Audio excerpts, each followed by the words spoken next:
In 1983, a 9-year-old boy vanished after school. No one saw him leave. No one saw him again. 25 years later, an excavator clawed his buried clothes from the earth. But the clothes weren't the real secret. The truth was what they found next. Peace, by horrifying peace. Before I begin, thank you for watching Minority Struggles.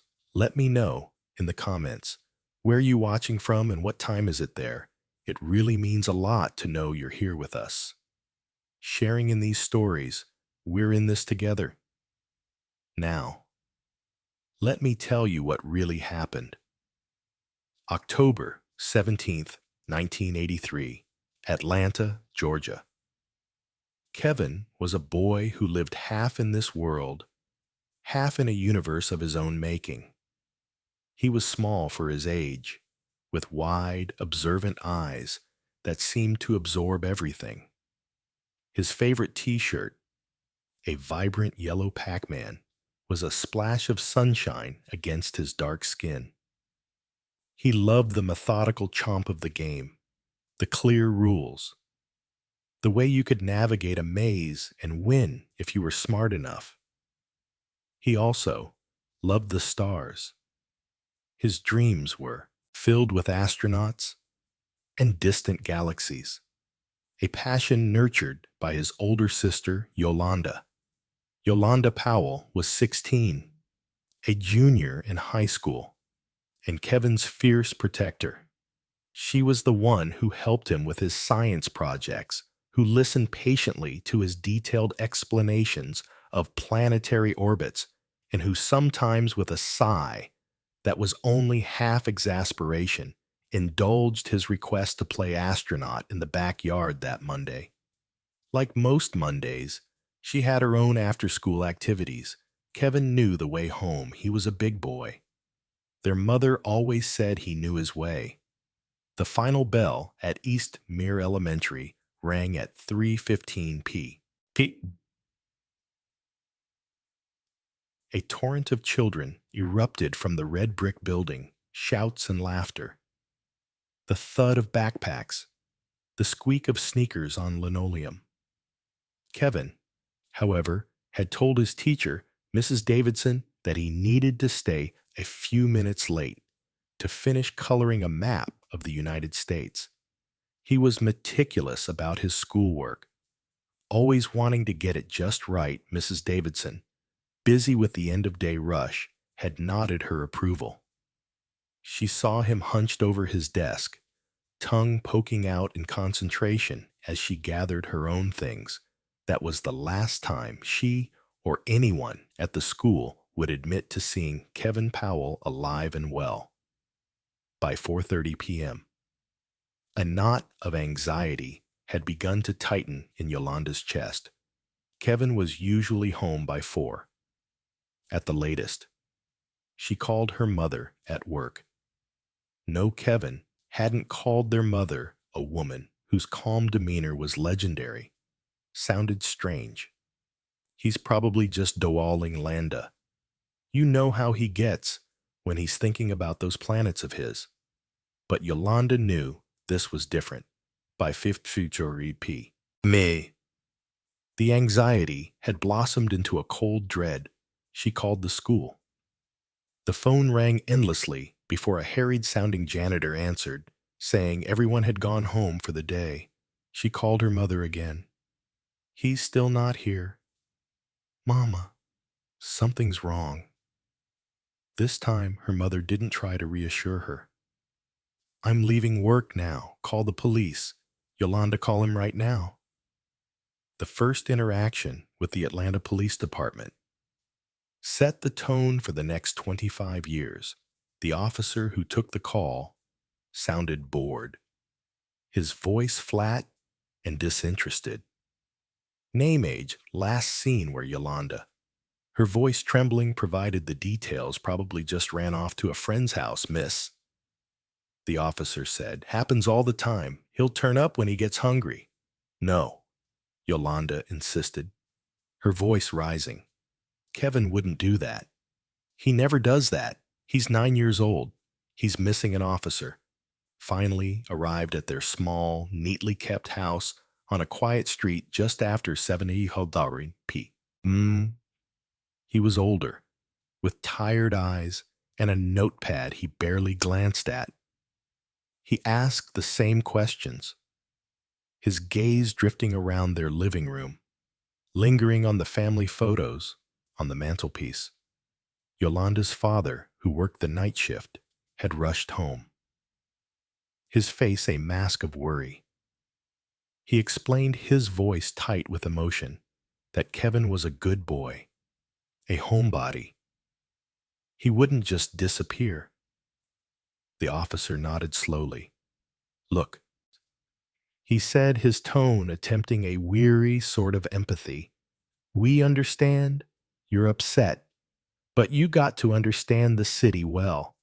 We've all been through a lot these past few years. He was referring, of course, to the Atlanta child murders, a reign of terror that had gripped the city from 1979 to 1981, leaving at least 28 black children, adolescents, and young adults dead. Wayne Williams had been convicted in 1982. The nightmare was supposed to be over. The situation, from back then, the officer continued, that's resolved. We can't afford to stir up another panic every time a child is a little late coming home. It's most likely a domestic situation, a misunderstanding. He was last seen at school. Yolanda's mother interjected, her voice sharp with indignation. He never left school. Property as far as we know.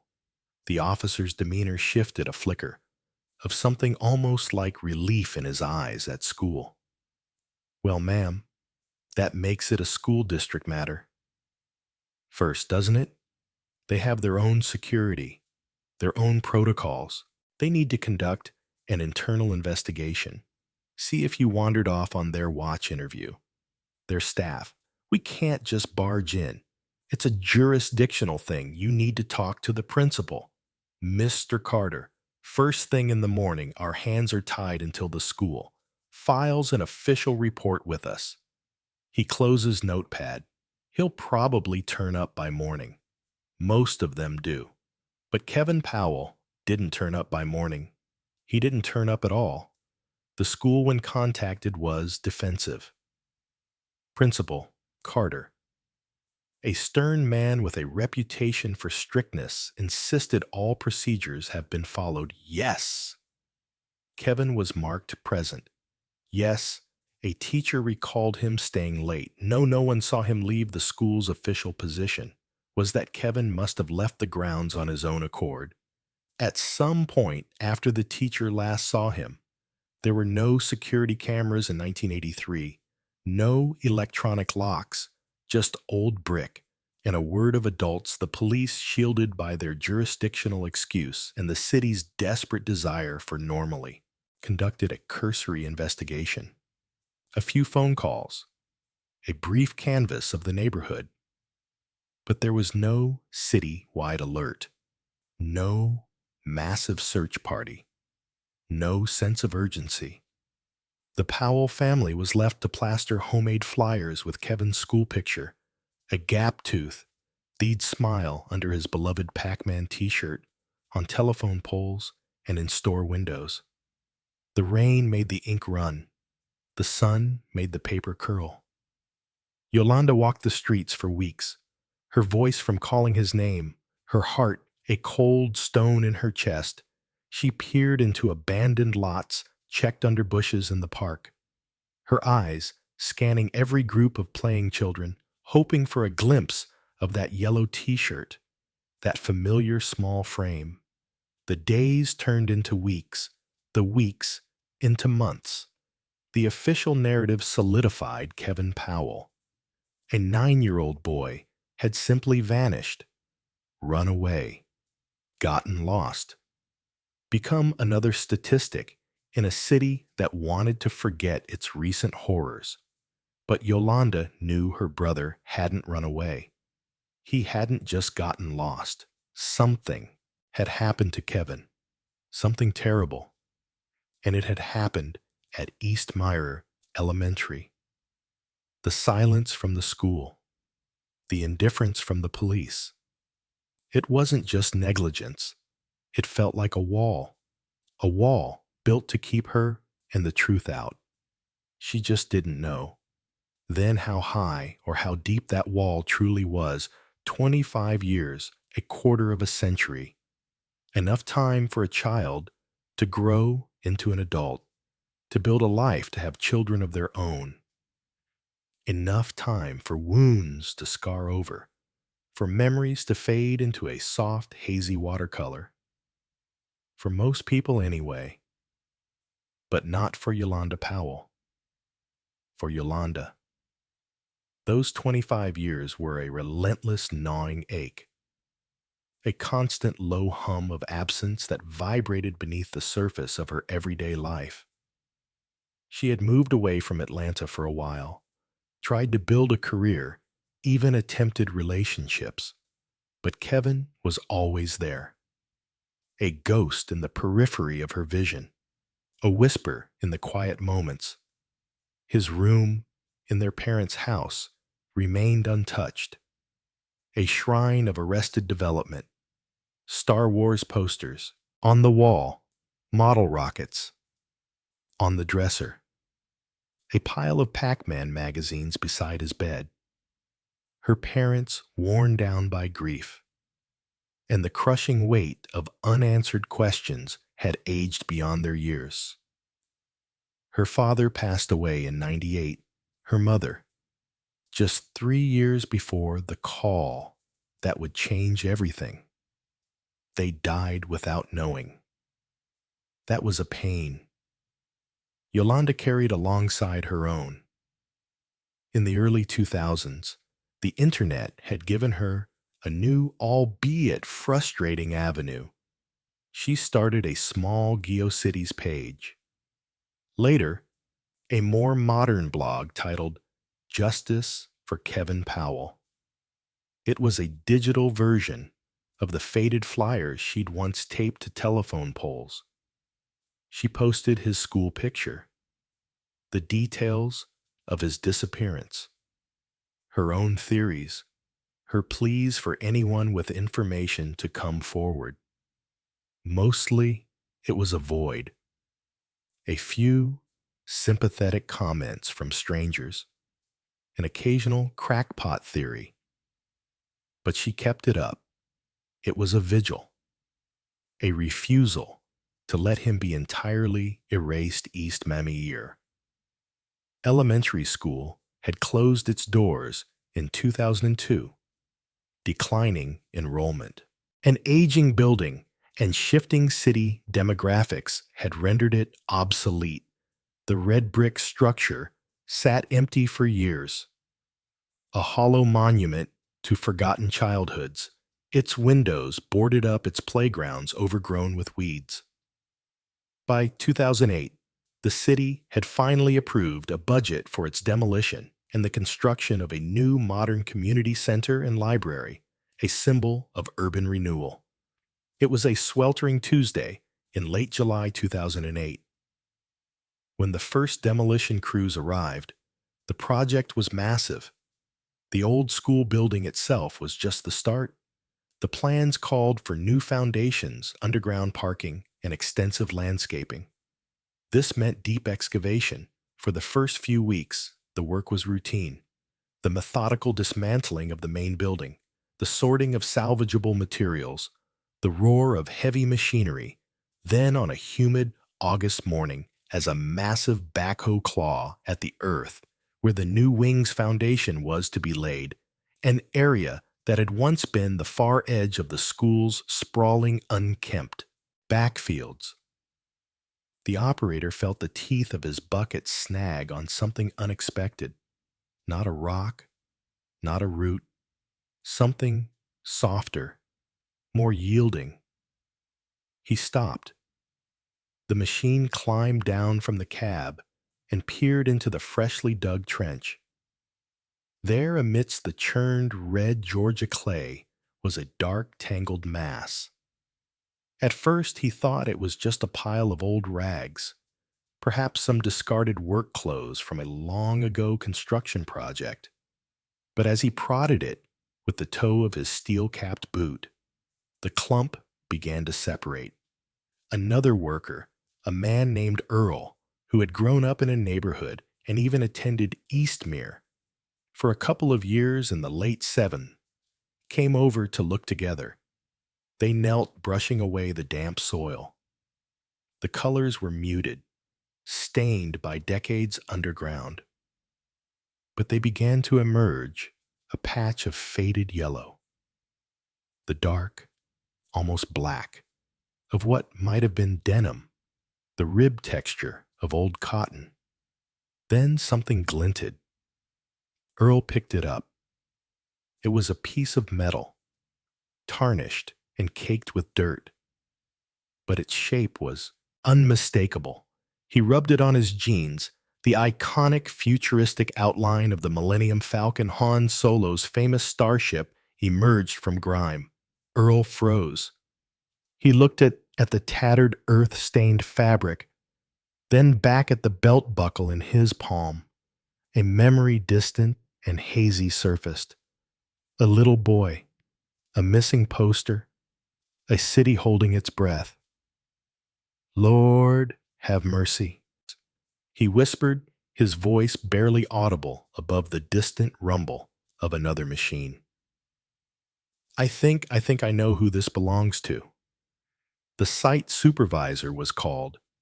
The police were notified. Within an hour, the entire construction site was cordoned off with yellow tape. The roar of machinery fell silent, replaced by the hushed, urgent voices of investigators. The call reached Yolanda Powell at her small apartment in Decatur. She was 41. Now a social worker. Her hair had streaks of gray, and her eyes, though still sharp, carried the permanent shadow of her long vigil. The voice on the other end was a detective, Ronell Ramsey, Atlanta PD Cold Case Unit. His tone was careful, measured. Mrs. Powell, Yolanda Powell. Yes, my name is Detective Ramsey. I'm with the Atlanta Police Department. We're at the old Eastmere Elementary School site, the construction crew. They found something today, some articles of clothing and a distinctive belt buckle. Yolanda sank into a kitchen chair.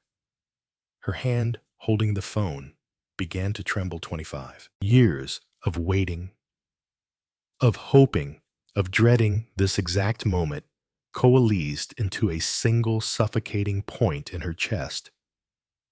What kind of buckle? She managed to ask, her voice a thin thread. It appears to be a spaceship. Mrs. Powell, from Star Wars, the Millennium Falcon. The phone slipped from Yolanda's grasp, clattering onto the linoleum floor. She didn't pick it up. She couldn't. She just stared at the wall, the years peeling back like old wallpaper, revealing the raw, unhealed wound beneath Kevin.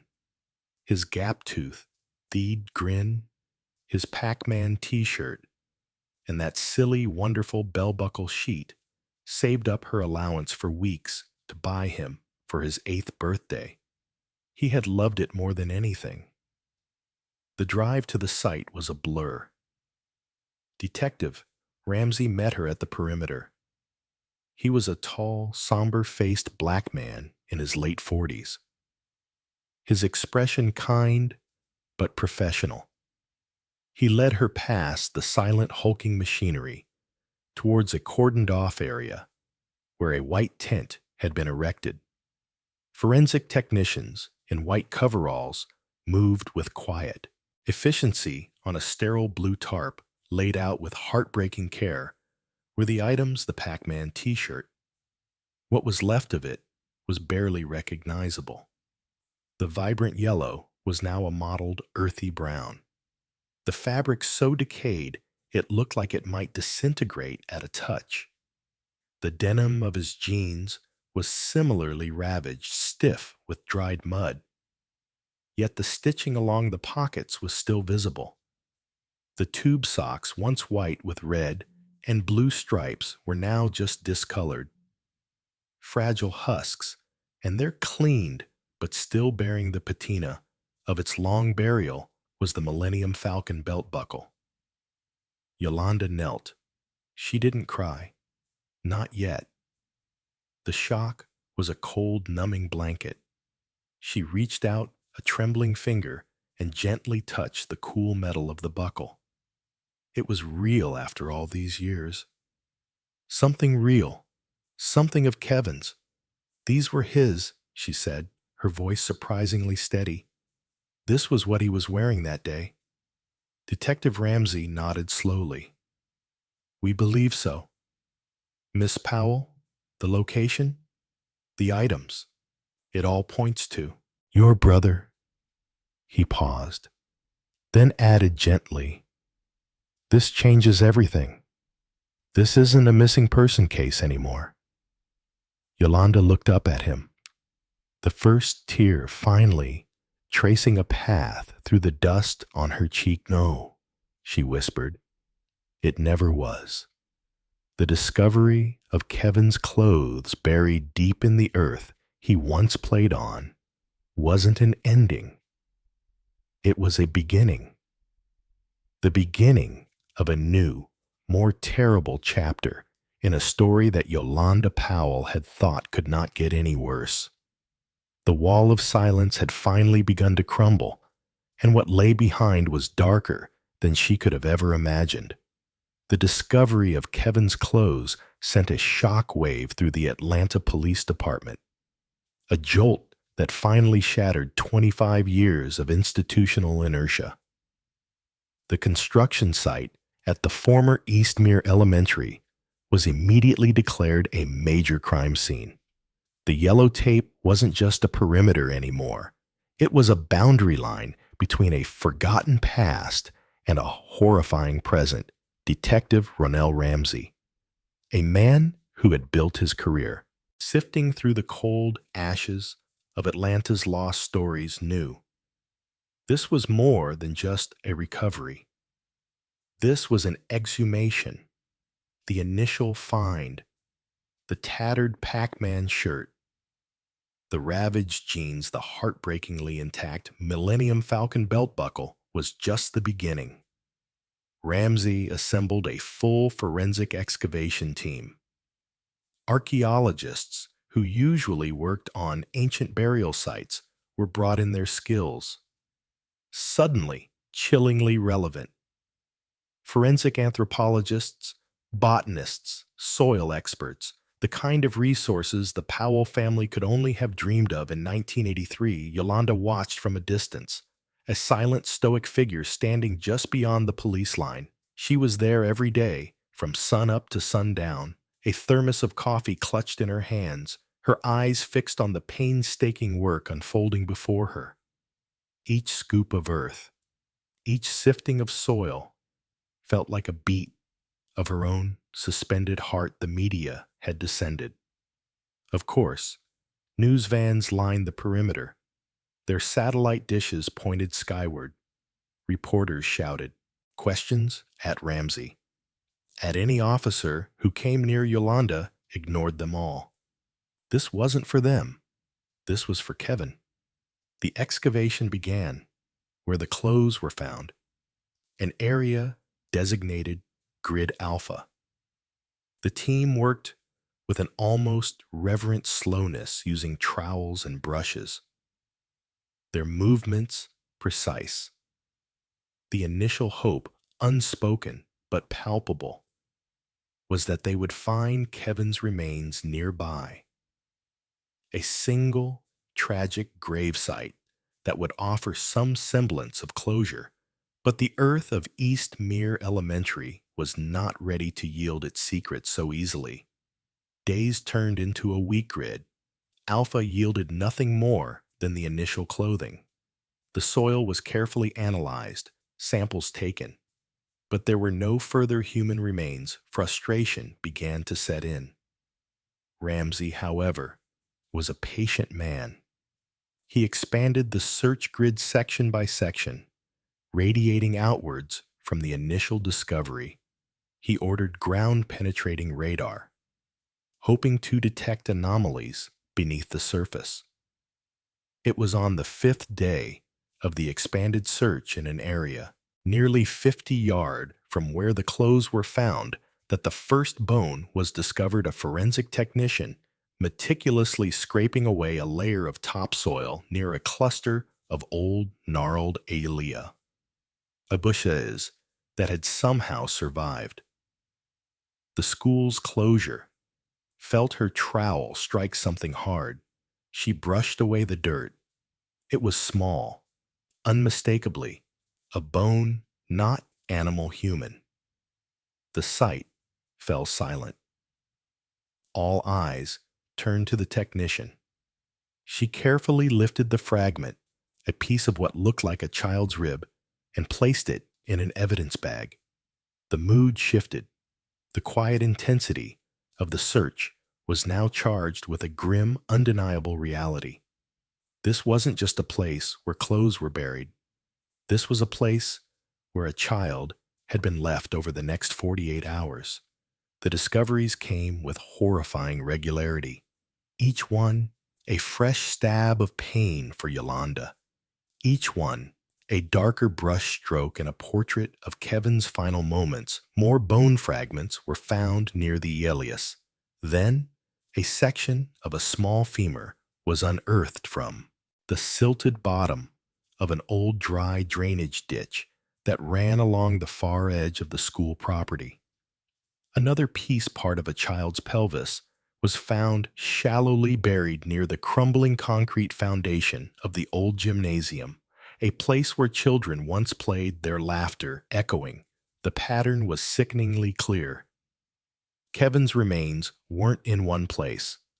They were scattered deliberately. This wasn't the work of an animal, dragging remains, nor the result of natural dispersal.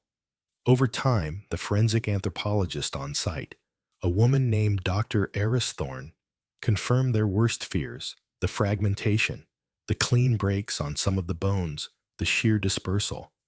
It all pointed to a brutal, calculated dismemberment. Someone had not just killed Kevin. They had tried to erase him. Piece by piece, Detective Ramsey had to deliver this news to Yolanda himself. He found her sitting in her car, staring blankly at the activity.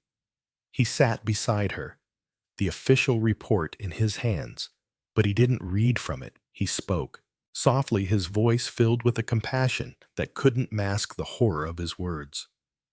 "Yolanda," he began, using her first name. For the first time, the remains were finding. "They're not all together. Dr. Thorne believes. She believes Kevin was dismembered." Yolanda didn't flinch. She didn't cry. She simply closed her eyes, her face a mask of stone. The word hung in the air between them, obscene and final. Dismembered, her little brother. The boy who loved Pac-Man and rocket ships reduced to scattered pieces in the cold Georgia clay. "Why?" she whispered, her eyes still closed. Why would anyone do that? Ramsey had no answer. Not yet. The excavation continued for another week. More fragments were found. Each piece was meticulously logged, photographed, and sent to the Georgia Bureau of Investigation Crime Lab. The sheer scale of the search area, the scattered nature of the remains. It spoke of a killer who knew the grounds intimately. Someone who had the time and the cold-blooded resolve to carry out such a monstrous act of concealment. Someone who wanted to ensure Kevin Powell would never be found, never be Identified, finally, after nearly 2 weeks of relentless, heartbreaking work, the GBI lab delivered its definitive report using advanced DNA extraction techniques on the degraded bone fragments and comparing it to a sample Yolanda had provided years ago. They confirmed what everyone already knew. In their hearts, the scattered remains belonged to Kevin Powell. The official cause of death was listed as homicide by undetermined means due to advanced decomposition and fragmentation of remains, but the fragmentation itself told its own brutal story. Kevin hadn't just vanished. He hadn't just been killed. He had been taken apart, an attempt to obliterate his very existence. The wall of silence Yolanda had, since for 25 years, wasn't just built of indifference and bureaucratic excuses. It was built on a foundation of unimaginable violence. The search for Kevin was over. The hunt for his killer had just begun, and Detective Ramsey knew with a chilling certainty that he was looking for a monster who had walked the halls of Eastmire Elementary. The GBI's confirmation that Kevin Powell was the victim of a brutal homicide. His small body, intentionally dismembered and scattered, transformed the investigation from a tragic cold case into an active hunt for a killer of unimaginable cruelty. Detective Rennell Ramsey felt the weight of those 25 lost years settle heavily on his shoulders. This wasn't just about finding a murderer. It was about excavating a truth an entire system had allowed to remain buried. The nature of the concealment, the scattered remains, the choice of burial sites across the sprawling school grounds painted a chilling portrait of the killer. This wasn't a crime of passion, quickly regretted. This was calculated, methodical, the work of someone who knew Eastmere Elementary intimately, every forgotten corner, every patch of unvisited earth. Someone who had access time and the means to perform such a gruesome task without being seen. Someone who likely wore the mundane cloak of everyday school life. Ramsey's first step was to pull every staff record from Eastmere Elementary dating back to 1983. Teachers, administrators, janitorial staff, cafeteria workers, bus drivers. The list was long. A roll call of names faded by time. He cross. Reference this with any incident, reports, disciplinary actions, or even informal complaints from that era. Most of it was bureaucratic chaff, but Ramsey was looking for a shadow, a whisper of something out of place. He and his small team began the painstaking process of trying to locate and interview everyone on that list who was still alive and reachable. Many had passed away. Others had moved their trails cold, but some were still in the Atlanta area, living quiet lives. The memories of Eastmere Elementary, a distant chapter. The interviews yielded little at first. Most remembered the shock of Kevin's disappearance, the fear that had rippled through the school, the quiet relief when the initial in-app investigation faded away and the city convinced itself it wasn't another child murder. No one recalled anything specific about the day Kevin vanished that hadn't already been documented or ignored in 1983. But Ramsey wasn't just listening to what they said. He was listening to how they said it. He was watching for the flicker in the eyes, the hesitation in the voice, the story that felt a little too rehearsed. The profile of the killer was specific. someone with unrestricted access to the entire school property, including after hours, someone familiar with tools that could be used for digging and perhaps for dismemberment, someone who could move about unnoticed. The teachers and administrators, while having access, were less likely to possess the specific knowledge of the grounds or the physical tools required. The janitorial staff came under closer scrutiny. There were 3 janitors on staff in 1983. 2 were elderly with documented health problems that would have made the physical demands of such a crime unlikely. The third, a younger man, had left Atlanta shortly after 1983, died in a car accident a few years later. A dead end. Then Ramsey turned his attention to the often overlooked auxiliary staff, and one name, almost an afterthought, on the old personnel rosters began to stand out. Arthur Parsons, the groundskeeper. Arthur Parsons, in 1983, he would have been in his late 40s. His employment record showed he had worked at Eastmere for nearly 15 years prior to Kevin's disappearance and continued for another decade before retiring in the mid-1990s due to ill health. His file was thin. No commendations, no major disciplinary actions, just a long, unremarkable tenure.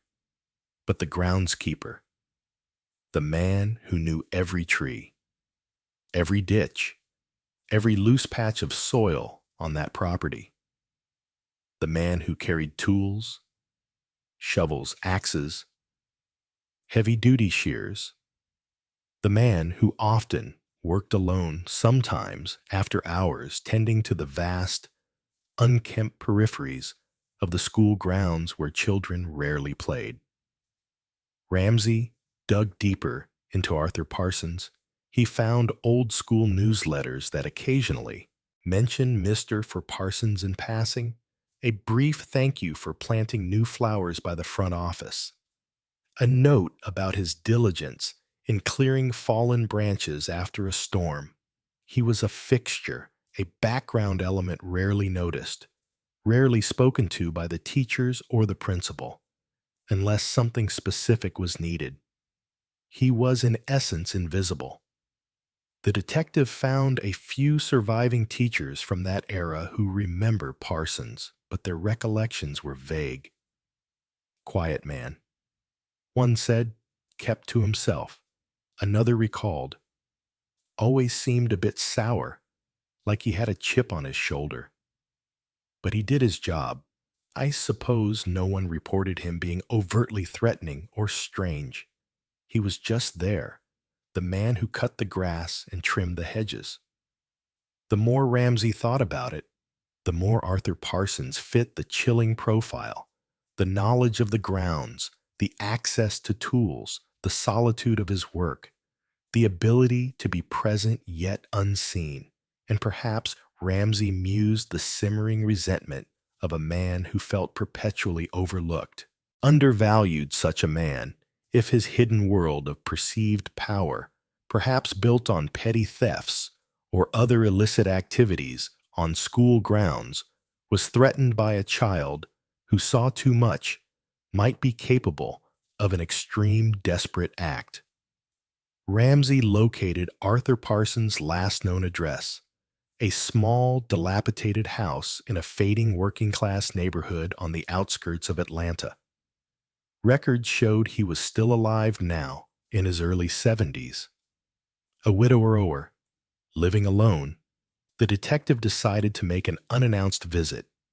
He drove out on a gray, overcast afternoon, the kind of day that mirrored the grimness of his thoughts.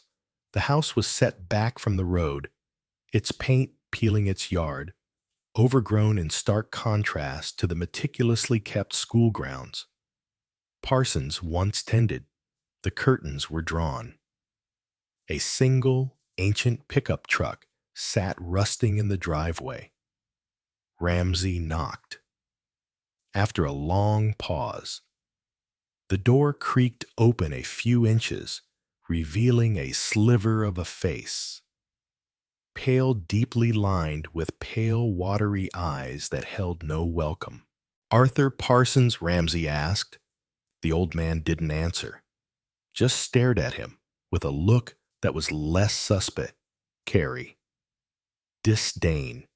"My name is Detective Rel Ramsay, Atlanta Police Department. I'd like to ask you a few questions about your time working at Eastmere Elementary School." For a moment, Ramsay thought, Parsons would slam the door. The old man's eyes, though faded, held a flicker of something cold and hard. Then, with a sigh that seemed to carry the weight of decades, Arthur Parsons pulled the door open wider. Been a long time since anyone cared about that place. He rasped his voice like dry leaves skittering across concrete. "Come on in, detective. Not like I got anything better to do than talk about ghosts." As Ramsay stepped into the dim, musty interior of Arthur Parsons' house, he felt a chill that had nothing to do with the overcast day. He was entering the lair of a man who had lived with a monstrous secret for a quarter of a century, and he knew with a certainty that settled deep in his bones that he was finally face to face with Kevin Powell's killer. The air inside Arthur Parsons' house was thick with the smell of dust, stale cigarettes, smoke, and something else.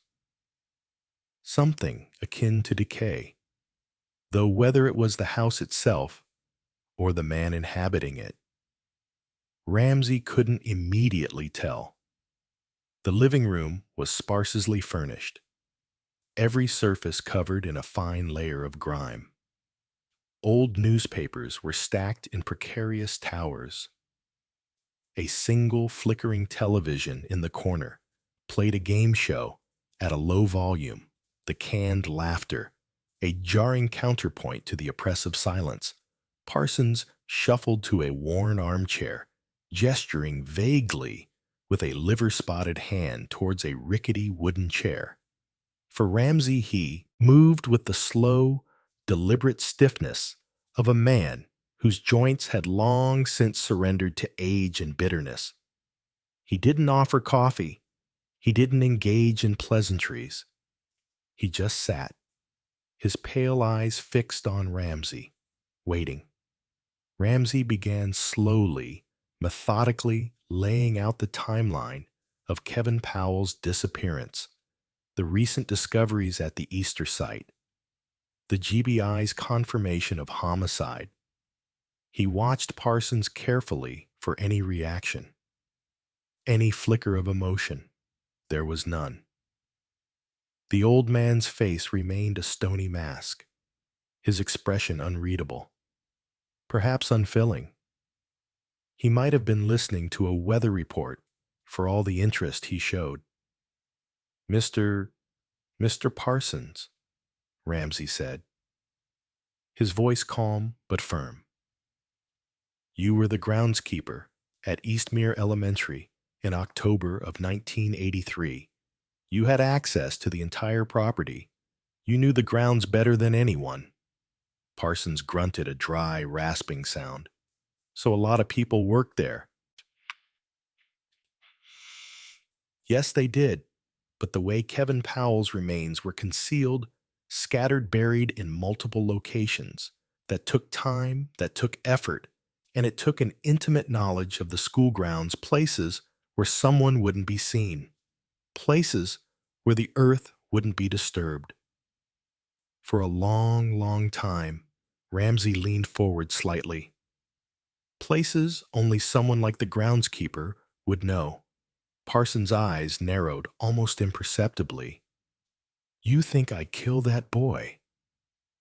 His voice was flat, devoid of surprise or indignation.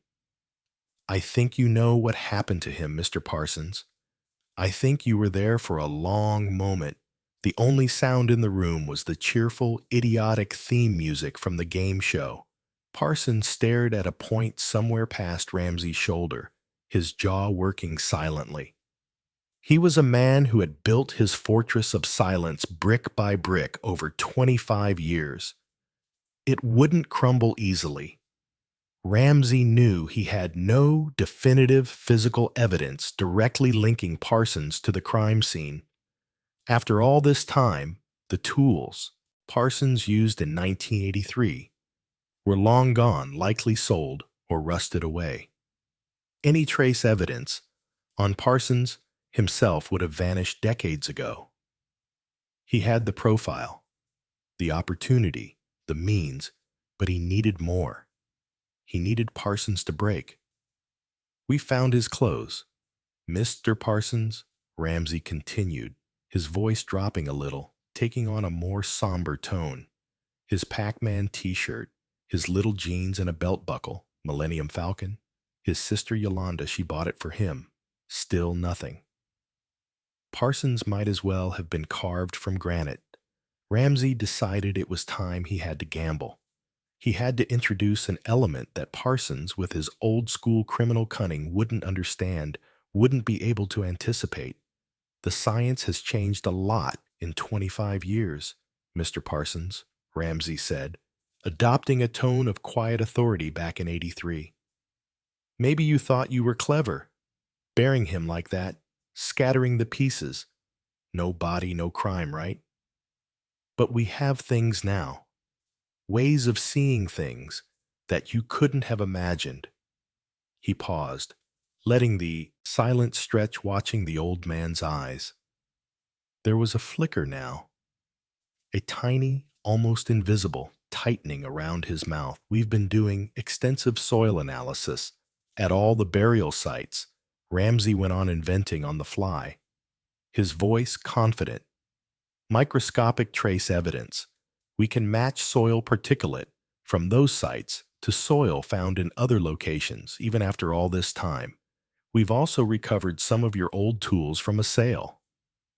When you retired, the GBI is running tests. They can find bone dust, Mr. Parsons' microscopic fragments of bone embedded in the metal of a shovel, an axe. Even after all these years, they can prove those tools were used. This was the bluff. There was no such definitive soil matching from that era that could pinpoint a specific person without other corroborating evidence.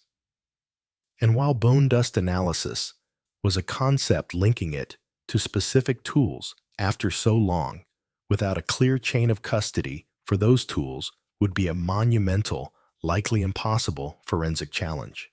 But Arthur Parsons wouldn't know that to a man whose understanding of forensics was likely limited to fingerprints and bloodstains. This talk of microscopic trace evidence and soil particulate would sound like terrifying, irrefutable science fiction. Parsons' composure, so rigidly maintained, began to show cracks. His watery eyes darted around the room. No longer fixed on that distant point, his breathing became a little shallower. He was a man of a different era, a time when a criminal's cleverness was measured by his ability to outwit the naked eye. The simple observation. This new, invisible science was a threat. He couldn't comprehend, couldn't fight his pride. The arrogant belief in his own cunning that had sustained him for a quarter of a century was being assaulted by something he couldn't see. That's hogwash," Parsons finally croaked. But the conviction was gone from his voice. It was replaced by a tremor of fear. "Is it Mr. Parsons?" Ramsey pressed his gaze, unwavering. "We know. Kevin saw something he shouldn't have, you know, he was a good kid. He would have told someone. He would have told Principal Carter, unless someone stopped him." Ramsey leaned in further, his voice dropping to almost a whisper. What did he see? Arthur. What did that little boy see that was worth his life? The old man's face contorted. The stony mask was shattering, revealing the bitter, frightened creature beneath. He opened his mouth, then closed it. He looked down at his gnarled hands, twisting them in his lap. The silence in the room was absolute now, the game show long forgotten. Then, the words came, not in a rush, but in a slow, halting torrent, like black water seeping from a poisoned well. He wasn't supposed to be there. Parsons mumbled, his voice raspy, barely audible. The little sneak always poking his nose where it didn't belong. Ramsey waited, letting him talk. I had school stuff. Projectors, typewriter stuff. They didn't need no more figure. I could use it, sell it, no harm done. His eyes, still downcast, held a defensive glint. They didn't pay me enough to live on, always looking down their noses at me. The groundskeeper. Kevin, saw you with the stolen equipment, Ramsey prompted gently. Parsons nodded, a jerky, resentful movement. Yeah. In the old maintenance shed. Down by the boiler room. Kid just walked in. Said he was going to tell Carter. Said it wasn't right. A long pause. Parsons seemed to shrink into himself, the weight of the memory pressing down on him. I just wanted him to shut up, he whispered. He started to yell. I grabbed him. He fought little whippers. Snapper. He looked up. Then his eyes filled with a chilling mixture of self-pity and a strange, lingering anger. I had a wrench, heavy one for the pipes. I hit him to make him quiet. Didn't mean to. Not like that. But Ramsey saw the lion's eyes, the fleeting image of Kevin, small and earnest, facing down this bitter, thieving man, the sudden, violent rage of a cornered animal. And then what? Arthur Ramsey's voice was cold now, the empathy gone. What did you do? After you made him quiet, Parsons' story continued, a grotesque litany of calculated horror. The dismemberment in the shed, a place no one ever went. Using the tools of his trade, the careful selection of burial sites, places he knew would remain untouched. Places where the dense clay soil would hold its secrets. The burning of Kevin's backpack and clothes in the school's old incinerator. A plume of smoke rising into the indifferent autumn sky. He spoke without emotion, a flat recitation of facts as if detailing a particularly unpleasant but necessary chore. There was no remorse in his voice, only the dull, exhausted relief of a man finally unburdening himself of a secret that had festered for too long. A secret he only surrendered because he believed the invisible eyes of science had finally found him out. Detective Ramsey listened, his own heart growing colder with every word he had found. Kevin Powell's killer, and the truth, as he had suspected, was a thing of unimaginable darkness, born from the petty resentments and casual cruelty of a man who had valued his stolen goods more than the life of a child. Arthur Parsons' confession, delivered in that dim and dusty living room, was the key that unlocked the final horrific chamber of Kevin Powell's story. Detective Ramsey placed the call, and within minutes, the quiet, dilapidated house was surrounded. Parsons, frail and shrunken, offered no resistance as he was handcuffed and led away. A flash of photographers' bulbs momentarily illuminating his impassive, hateful face, the invisible man. The forgotten groundskeeper was suddenly brutally visible. The news of Parsons' arrest and confession ripped through Atlanta with the force of a long-delayed aftershock for a city that had tried so hard to bury its past. The exhumation of Kevin Powell's murder was a fresh wound, a grim reminder of the darkness that could fester beneath the most mundane surfaces. The headline screamed, "School groundskeeper, arrested in 1983, child murder, decades of silence broken in, Powell case." For Yolanda Powell, the news was a cataclysm. She had spent 25 years searching for an answer, bracing herself for tragedy, for negligence, perhaps even for a terrible accident. But this was a different realm of horror. Her brother, her bright, earnest Kevin, hadn't just been lost. He had been murdered, dismembered, erased, all because he had stumbled upon a petty thief in the act. All because he had the simple, devastating courage to say, "That's not right." Detective Ramsey sat with Yolanda as he relayed the details of Parsons' confession.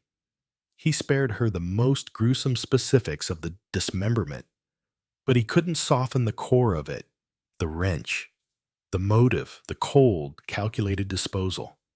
Yolanda listened in a silence that was more profound than any scream. The years of not knowing had been a torment, but knowing this was an agony of a different order. It was the agony of understanding the full, senseless scope of human cruelty. "He killed him for projectors," she finally whispered, her voice, her eyes staring at a future she now had to reimagine, a future where her brother's death wasn't a mystery, but a brutal, sordid crime. "Yes," Ramsey said gently. And because Kevin was going to tell, the weeks that followed were a blur of legal proceedings, media attention, and a new, sharper kind of grief for Yolanda. Arthur Parsons was charged with first-degree murder, given his age and frail health. There were debates about his fitness to stand trial, but the psychiatrist found him competent, his mind sharp enough to understand the charges, his memory of the events chillingly clear. He pleaded not guilty. His court-appointed lawyer preparing for a trial that would dredge up every horrifying detail. The city, once so quick to dismiss Kevin's disappearance, now clamored for justice. There were vigils outside the courthouse. Kevin's Pac-Man t-shirt became an icon reproduced on posters and buttons. People who had been children in 1983, who remembered the fear of the Atlanta child murders, felt a renewed sense of outrage. This wasn't a distant, abstract crime. This had happened in their school to one of their own, perpetrated by a man they had likely passed in the hallways 1,000 times. Yolanda found herself thrust into a spotlight she had never sought. She was no longer just the grieving sister. She was a symbol of resilience, of a fight for truth that had spanned a generation. She gave interviews, her voice steady, her message clear. This was not just about Kevin.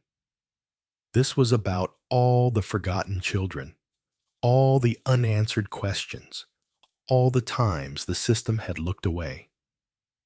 The trial of Arthur Parsons began in the spring of 2009. The courtroom was packed every day. Yolanda sat in the front row, facing the man who had stolen her brother's life and her family's peace. Parsons, dressed in a cheap suit, looked small and pathetic in the defendant's chair. Yet his eyes still held that cold, remorseless glint. The prosecution laid out its case meticulously. The discovery of the clothes, the scattered remains, the DNA evidence, the tool marks on the bones that, while not directly linkable to a specific wrench, after so many years were consistent with such an instrument. The centerpiece, of course, was Parsons' videotape confession. The jury watched in stunned silence as the old man, his voice a dry rasp, recounted the murder and dismemberment with chilling detachment. The defense tried to argue that the confession was coerced, that Parsons was a confused old man pressured by a clever detective, but Parsons' own words, his detailed knowledge of the crime, the sheer internal consistency of his horrific story were too powerful to refute after 3 weeks of testimony. The jury returned its verdict, guilty of first-degree murder. Arthur Parsons was sentenced to life in prison without the possibility of parole. He would die behind bars, an old, hateful man, consumed by the secret he had kept for so long for Yolanda.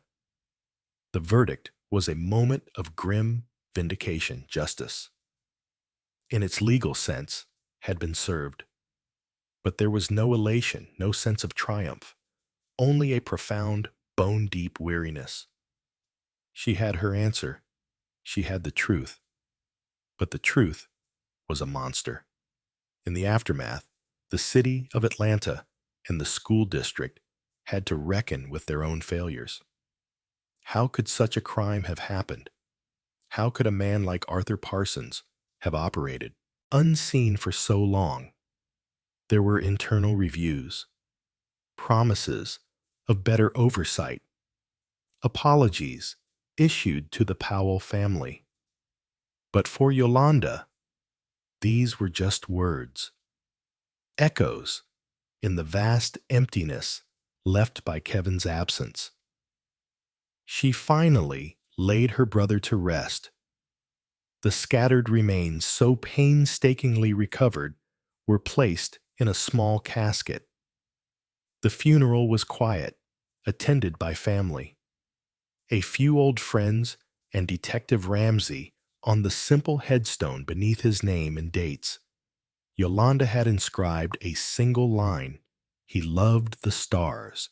The story of Kevin Powell didn't end with the trial.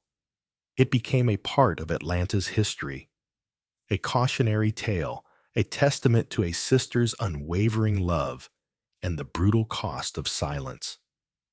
Yolanda continued her advocacy, working with organizations that supported families of missing children, ensuring that other voices would not be ignored. As hers once was, she never found peace. Not truly the image of her brother, his Pac-Man t-shirt, his bright, curious eyes would always be tinged with the horror of his final moments. But she had found something else, a terrible, undeniable truth. And in the act of unearthing that truth, she had finally, after 25 long years, brought her brother home, not in the way she had ever hoped, but home nonetheless. The silence was broken, and Kevin Powell, the boy who loved the stars, would not be forgotten.